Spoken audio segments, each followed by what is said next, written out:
केलंय की तो त्याने माणसं कसं काय सोडले किंवा त्याचा जो सिंहासन आहे ऑनलाईन बुकिंग आहे, आज 6-6 महिन्यापासून बुकिंग चालू होती सिंहासनची.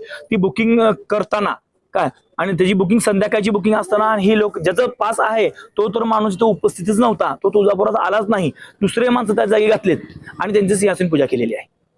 आता तुम्ही जिल्हाधिकारी साहेबांना जे निवेदन दिलं, साहेबांनी काय तुम्हाला आश्वासन दिलं की मी ह्याच्यावर वैयक्तिक सगळं लक्ष घालून कठोर कारवाई करतो. मी त्यांना साहेबांना एकच म्हणलंय की आम्हाला थतुरमधूर किंवा एखाद्या गोरगरीबावर सिक्युरिटी गार्डवर कारवाई नको. ह्याच्यात वरनं खालीपर्यंत कोण आहेत आणि अशी माणसं कुणाच्या आशीर्वादानं सोडली जातात, तहसीलदार सहित सगळ्यांच्यावर कारवाई झाली पाहिजे, ही माझी प्रमुख मागणी आहे.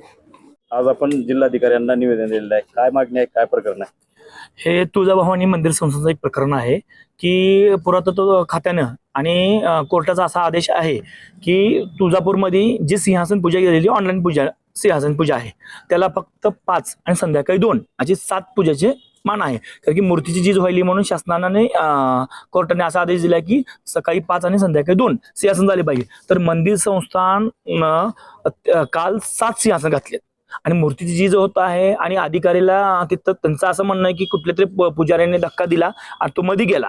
हे असं तर होणं शक्य नाही, कारण की त्याची भांडे तर मोठे मोठे असतात आणि त्याची पावती आहे रात्रीच्या सिंहासनची, ती सकाळी सिंहासन घातले गेले. त्यांचं काल 6 ते 6 सिंहासन घातले गेले आणि अभिषेक पण फोनवर एक्स्ट्रा जे ऑनलाईन बुकिंग म्हणते त्यांनी ऑनलाईन बुकिंग म्हणतात, पण जास्त हे पण सोडले जाते. अभिषेकाला पण लोक सोडले जाते तुमच्याकडनं.